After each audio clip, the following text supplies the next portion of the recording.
Fala aí pessoal do YouTube, Fox Walker Bernard, e nesse vídeo analisar o quinto episódio da primeira temporada de Os Defensores, levando em consideração as cenas mais importantes, momentos mais significativos e tudo mais. Então eu vou começar com essa análise.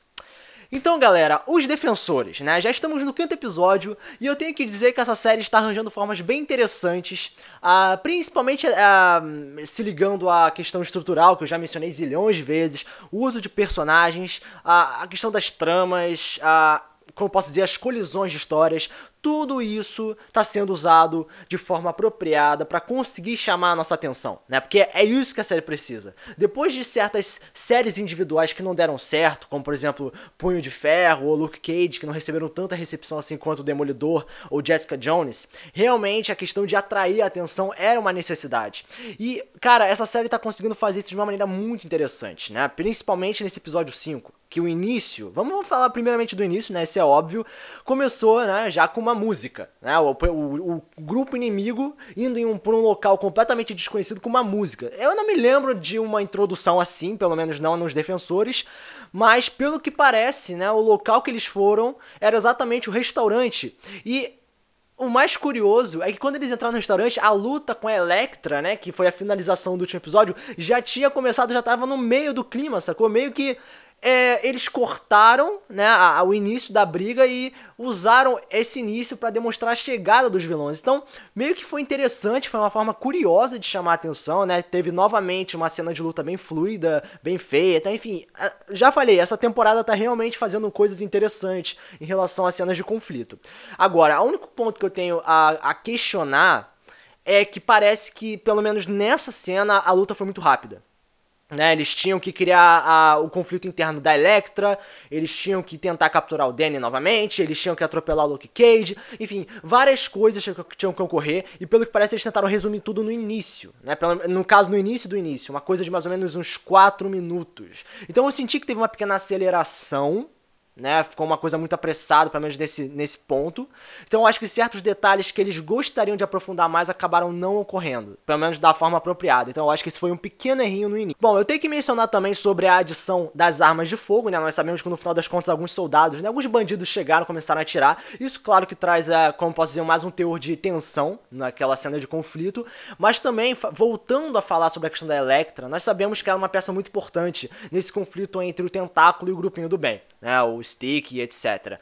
Agora, é muito importante mencionar que a Elektra, sendo essa peça de poder, ela representa um foco, né, um ponto de atenção, né, que pode representar a vitória ou a queda de um dos dois lados.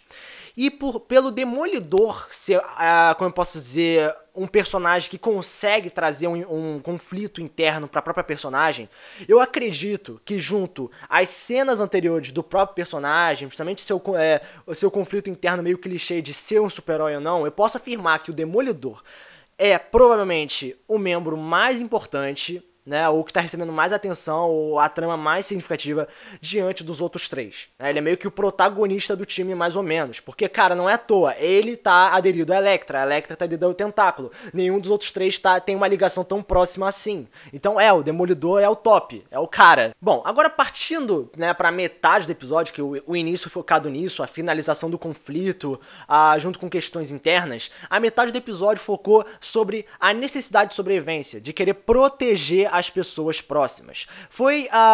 Algumas coisas foram interessantes, outras eu tive uma pequena suspeita de que eles não pensaram muito bem sobre a ação de alguns personagens, né? Nós voltamos a ter a adição dos secundários, né? A Karen, o Foggy, a Claire, a Wing, enfim, um monte de personagens secundários que tinha desaparecido nos 2 últimos episódios conseguiram reaparecer com seus devidos problemas, né, e ter suas ligações. Isso foi muito importante, pelo menos trazer de volta essas faces conhecidas, pelo menos traz um conforto, né, porque a gente pensa, pô, mas peraí, cadê a Karen? Cadê o pessoal? Realmente, a adição deles traz um complemento. Agora, eu tenho que falar a respeito do Punho de Ferro, né, nós sabemos que ele é um personagem imaturo, né, nós sabemos que o Tentáculo tá atrás dele, nós sabemos que a imaturidade do personagem pode ser um obstáculo que ele tem que enfrentar, mas parece que ele nunca tá fazendo progresso em relação a isso. Tem um momento que eles estão na rua, né, no caso o Punho de Ferro e a Wing, e o Punho de Ferro decide simplesmente seguir um estranho, né, que no caso, obviamente, é do tentáculo, e luta no meio do beco sozinho, sacou? O cara sabe do que o tentáculo é capaz, ele já enfrentou eles na temporada dele, já agora tá enfrentando eles nessa temporada dos Defensores, ele sabe muito bem qual é o perigo de enfrentar ele sozinho, sacou? E ele simplesmente continua com isso. Se ele soubesse, tipo, se ele se lembrasse do que aconteceu no restaurante, tipo, há 2 minutos atrás, ele não ia fazer isso. Então isso demonstra o quê? Ou o roteiro tá ruim em relação ao personagem em alguns momentos, ou o personagem é realmente infantil. Bom, mas pelo menos tivemos a questão da Wing se destacar na questão de luta, mas novamente tivemos uma demonstração imbecil das ações do próprio personagem, né? Então o Danny realmente, cara, eu não entendo qual é a dele, ele não muda de jeito nenhum. Sobre o envolvimento da Karen com o Matt Murdock, eu senti um leve desprezo sobre a relação dos dois, né, porque nós sabemos que eles começaram um relacionamento, mas até agora eu não vi nenhum momento romântico entre eles, ou até nenhuma tentativa, né, parece que eles realmente nem se esforçaram pra tentar criar esse laço, né, então, de forma geral, foi apenas eu tô tentando criar um relacionamento natural com essa garota, que legal, o que você fez até agora? Nada, então, assim, meio que, eu entendi o que eles queriam fazer, mas eu acho que eles não conseguiram tempo suficiente para explorar esse relacionamento, nem no primeiro episódio, que realmente não foi nada demais. E é interessante que o Matt Murdock, afirmando que ele quer ser o Demolidor e tal, é curioso, porque ele deixa o uniforme de lado, né? Ele tenta ser o Matt Murdock, mas desde o primeiro episódio ele não usou o uniforme, desde o primeiro episódio ele tá atuando sem a sua roupa, né? Sem a sua questão visual. Isso demonstra que o super-herói, pelo menos é uma metáfora desse próprio personagem, é que ele não precisa do uniforme para ser o Demolidor. O Demolidor já faz parte da essência dele. Então, por mais que ele esconda o uniforme, por mais que ele esconda suas armas, por mais que ele fuja de certos elementos, o Demolidor sempre vai estar dentro dele. E provavelmente foi isso que ele percebeu durante o processo evolutivo nesse personagem, quer dizer, nesse episódio, porque no final das contas, né, agora indo pro final do episódio, olha só, estamos realmente avançando muito, porque esse episódio foi um tanto apressado em certos pontos, né, a agressividade no início, a ignorância de certos personagens e a problematização no meio.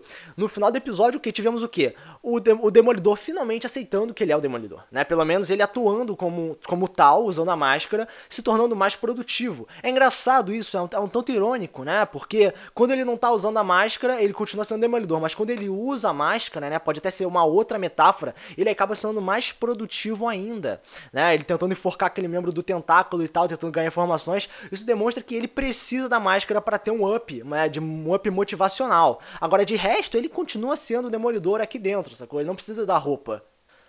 Bom, um outro ponto também, né, que foi bastante aprofundado da metade do episódio pro final, é que nós sabemos que os vilões apareceram, né, no último episódio, pelo menos uma quantidade interessante, e nesse episódio foi formado já o grupo no total, né, os 4 membros do Tentáculo, mais um quinto que foi capturado. Bom, no final das contas, ambos os grupos, o grupo do bem e o grupo do mal, já foram explorados com mais clareza seus membros, as complicações e questionamentos que eles deveriam resolver, então cada lado tá tecnicamente igual. Então essa exploração desse grupo inimigo traz uma clareza, né? Como eu posso dizer, uma maior identidade de seus problemas, de seus pontos positivos, pontos negativos e tudo mais. Então, tecnicamente a parte final foi a questão da identidade. Tanto a identidade do Matt Murdock, né? A questão dele aceitar quem ele é, junto à exploração do lado inimigo, pra mostrar que, assim, não vou dizer pra mostrar que eles são bonzinhos, mas pra mostrar as fraquezas, né? O lado humano, o lado desesperador de alguns, né? Principalmente vendo que eles estavam discutindo o fator de morte. Bom, no final das contas tivemos uma cena da Elektra, né, que ela começa a se lembrar de várias coisas, pelo menos ficou de forma indicativa, né, de forma indireta, mas no final das contas, quando ela deitou na cama e se encolheu, ficou toda encolhida lá, isso demonstra o quê? Que ela tá realmente lembrando, ela tá, tipo, mais ou menos o que? Uns 50%. Então essa peça, né, como eu falei, ela tá sendo uma peça essencial pra essa trama. E todo esse momento, todas essas cenas que ela passa em algumas situações, onde ela recorda de pontos e tal, isso demonstra que ela tá se tornando mais importante, que ela tá passando por mais conflitos internos. É interessante, eu pessoalmente não gosto muito da Elektra, mas eu tenho que dizer que realmente tá chamando um pouco mais de atenção do que ela simplesmente chegar e, sei lá, matar todo mundo, dar porrada. Tem um lado mais humano dela, isso é interessante. Apesar de eu não tá vendo muito ela, sabe, se quebrando internamente, sabe, chorando ou algo assim. Talvez isso possa aparecer no futuro, mas nós sabemos também que ela se dedica a guardar os seus sentimentos. Bom, galera, eu acho que, de modo geral, esses são os pontos que eu posso dizer em relação a isso, né? Então eu tenho que dizer que os pontos positivos foram como eu posso dizer, a volta de personagens secundários, a humanização dos inimigos, como também a questão de identidade de outros. No caso, sobre o próprio Demolidor, principalmente, e o conflito interno da Elektra, que está evoluindo de forma interessante. Os pontos negativos é que eu vi uma certa aceleração de tramas, principalmente no início, um pouco de retardadice, né, de retardo mental do Danny, né, novamente ele tá atuando como uma criança, né, e, como eu posso dizer, um desprezo sobre o relacionamento como eu posso dizer, do Demolidor com a sua amiga, que eu esqueci o nome agora. A Karen, né? No caso, a Karen. Então, como nota, eu acho que eu vou dar nota 8. Eu acho que não foi um episódio tão bom quanto o anterior, né? Eu acho que teve alguns problemas adicionais, mas pelo menos foi um pouco satisfatório, né? Então, nota 8. Então, se você gostou desse vídeo, você pode curtir, compartilhar, comentar, fazer qualquer coisa, pode ajudar com o canal a crescer. Então, esse vídeo é tentado, foco sua cabeça, pode mais um vídeo, valeu!